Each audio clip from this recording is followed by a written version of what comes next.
Hey folks, a lot of people have enjoyed my face behind the Let's Play, some of my thoughts, and some of them lately have been fairly philosophical, so I figured I'd go with a lighter one today. I constantly get from a lot of people the question about the Old Republic, if I still play it, do I still enjoy it, etc. And the short answer of it is that no, I don't play it anymore, and I don't enjoy it. Um, and I think there's a lot to learn from this. BioWare made a catastrophic failure, in my opinion at least, with the Old Republic. I don't think it lived up to anyone's expectations, and I think there's a number of very easy reasons as to why. I think the start of it was that they listened to the fans too much, if that makes sense. Unfortunately, a lot of fans don't know what they want, and they think they do, but they don't. Kind of interesting with that.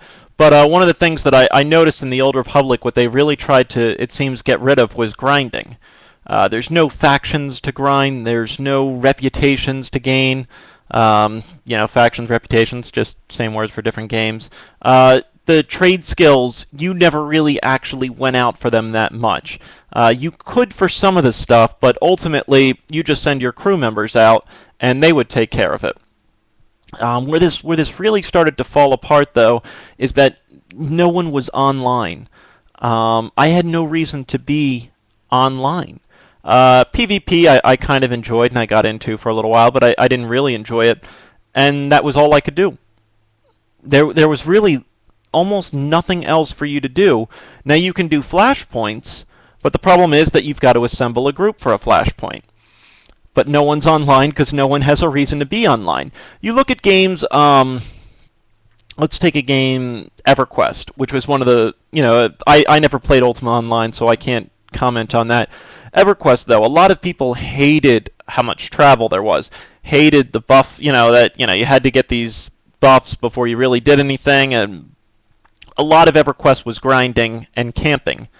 It was actually very different in EverQuest, where if you've never played it before, when you're leveling up, you go to a spot, you wait for the monster to respawn, and you just sit in a spot and kill the same monster. There wasn't really the questing system that there were quests in the games, but it wasn't really as you would picture it for leveling up. Then we'll take the big titan of World of Warcraft, what World of Warcraft did so well. Think about some of the basic things of what they did to keep you online. There were factions to grind, there were reputations to earn, but little things. There were keys that you would have to get to access new areas. There were, and all of that involved long and involved quests. Even the Zeppelin, or I played Horde, so I had a Zeppelin from Orgrimmar to Undercity and to Gromgol, maybe? Something like that. It's been a long time, I apologize. I think it's Gromgol. It's been a long time. But you couldn't just click and teleport. You had to sit there and wait for it. That waiting is very, very important. It keeps people online. When people are online, it helps, groups to form up. It helps all of that stuff to start flow a little bit easier. Just grinding materials or grinding mats is, fishing, cooking. All of those things would help to keep people online. They were mindless tasks.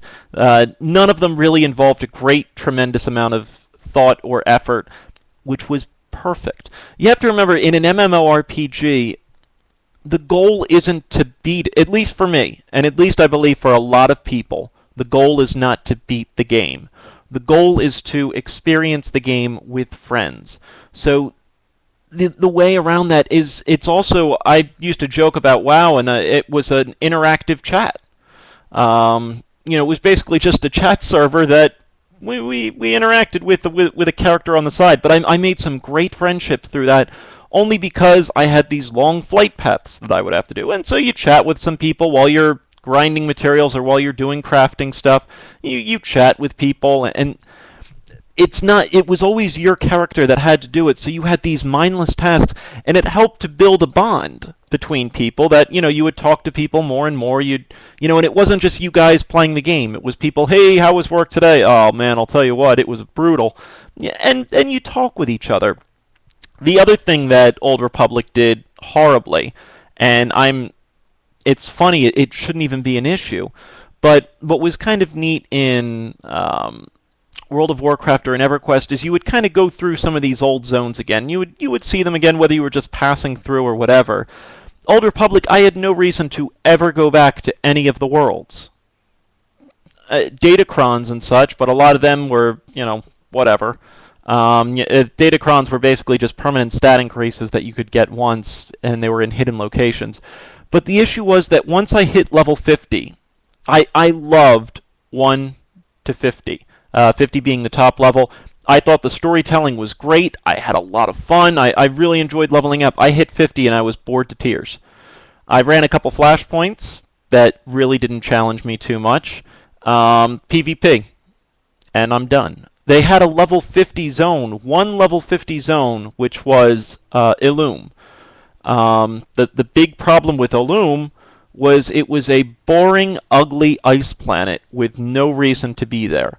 There was a PvP thing that you could do there, but again, if you don't enjoy PvP, I don't enjoy that. That's not fun to me anymore.